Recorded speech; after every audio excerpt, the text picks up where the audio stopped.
Okay, God's law number 8. Honor parents, live longer and better. Jesus said, Matthew 5:19, do and teach God's law. Hello, everybody. Welcome. I'm Jim McOtter. Here is the 5th commandment of God's 10 commandments. Deuteronomy 5:16, quote, honor your father and your mother as the Lord your God has commanded you, so that you may live long and that it may go well with you, end quote. The Apostle Paul quoted this same law, but said what was first in Ephesians 6:2 and 3. Quote, honor your father and mother. This is the first commandment with a promise. If you honor your father and mother, things will go well with you and you will have a long life on the earth, end quote. This is an unbelievable promise. In John 3:16, Jesus promised how you can have eternal life. And here the Lord also promises how you can have a long life and good life here on earth. Many people spend thousands of dollars on exercise equipment or special food or supplements, not to speak of doctors and medical treatment, to hopefully live a little longer. Many people spend a fortune to just live a few months longer, but most never think about God's first commandment with a promise to live longer and better. It's certainly not wrong to eat well and exercise and get medical treatment if necessary. But I wonder how many people God looks down upon and says, if only they would keep my first commandment with a promise, and then I would keep my promise and they would live longer and better. This promise should be understood as God's general rule, but of course, God may make exceptions for his purpose or glory through an illness or a, quote, accident, or even a Christian martyr. There are many things unique about this 5th commandment. Number 1, it's the first commandment with God's promise. Number 2, it's the first commandment addressing people in the 10 commandments. Number 3, it's the only commandment that addresses specific people, your own father and mother. Number 4, it's the first commandment of importance even before the commandments regarding murder, adultery, stealing, and lying. Those who honor parents are far less guilty of these other crimes. Number 5, it's one of the 10 commandments that carries the death penalty when defied in Exodus 21:17, Leviticus 20 verse 9, Deuteronomy 21:18 through 21. Number 6, it's the only commandment that Malachi, the last prophet of the Old Testament, said that it would destroy a nation when nationally defied. Malachi 4:6. It's the only commandment that Jesus brings up worthy of the death penalty when defied. Matthew 15:4 and Mark 7:10. It's the one of the commandments that the Apostle Paul said is worthy of death when defied. Romans 1:30 through 32. 4 of the 10 commandments directly relate to honoring God. The next most important subject the 10 commandments addresses is the family. 3 of the commandments directly relate to family: the 5th, the 7th, and the 10th. It is important to realize that this commandment, like all the others, was written for adults to obey.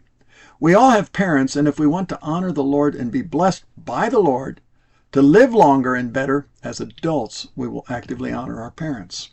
There are only one of 3 responses that every person makes to their parents regarding this commandment. Number 1, honors parents. Honoring someone can never be passive. To honor someone always requires some action in word and or deed. Openly praising them in some manner and or doing or caring for them in some way. This person will receive God's promise. Or number 2, doesn't honor parents.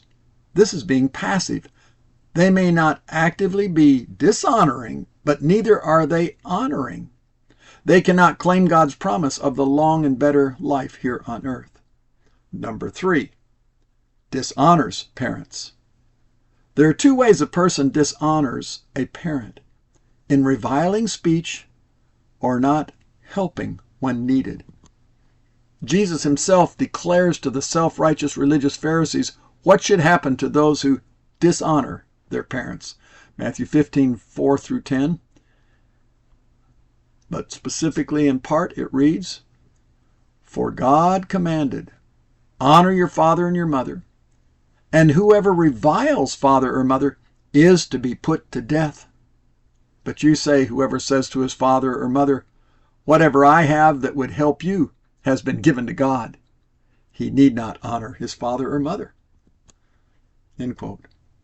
This fifth commandment is so important that if it is defied, Jesus himself brings it up to be the civil law death penalty. Some would assume if we really had that as part of our civil law, there would be thousands of executions. No, there would immediately be thousands of sons that would be careful to not dishonor their parents. Crime would dramatically go down. Murder, rape, stealing would dramatically decrease. Far, far more lives would be saved than would be executed for reviling parents. The destruction of family destroys towns, and unless stopped by righteous law, will inevitably multiply and destroy any nation, including our nation. Our early American Christian founders, they knew this. That's why they had what Jesus said here written into their laws.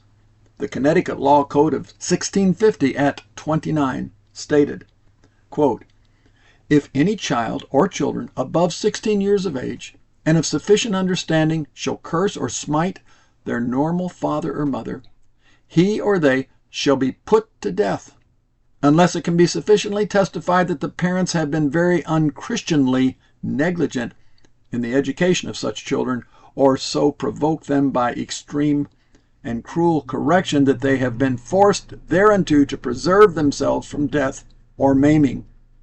They include in their law the following verses: Exodus 21:17, Leviticus 20, and Exodus 20:15, end quote. In 1934, the Louisiana Court of Appeals in Rice versus Clancy referred specifically to the Ten Commandments when making the following observation, quote, honor thy father and thy mother is as much of a command of the municipal law as it is part of the Ten Commandments, regarded as holy by every Christian people.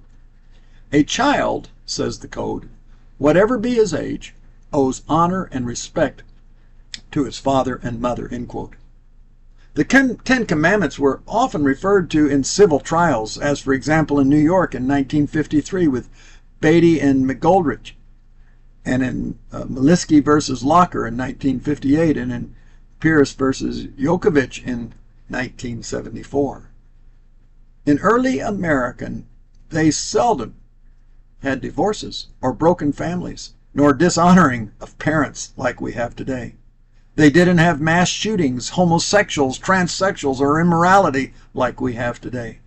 The difference? God's law. God's law then, the dilution of God's law today. Is there ever a time for Christians to revolt and reestablish their own Christian towns under God's law as their Christian forefathers did? The humanists have certainly done that today with their own immoral sanctuary city laws. The Muslims are certainly in the process of doing that today with their own immoral Sharia laws. And the tens of millions of Christians? Have they reestablished even one Christian town today in reestablishing God's law? Proverbs 7:2 says, quote, keep my commandments and live, and my laws as the apple of your eye.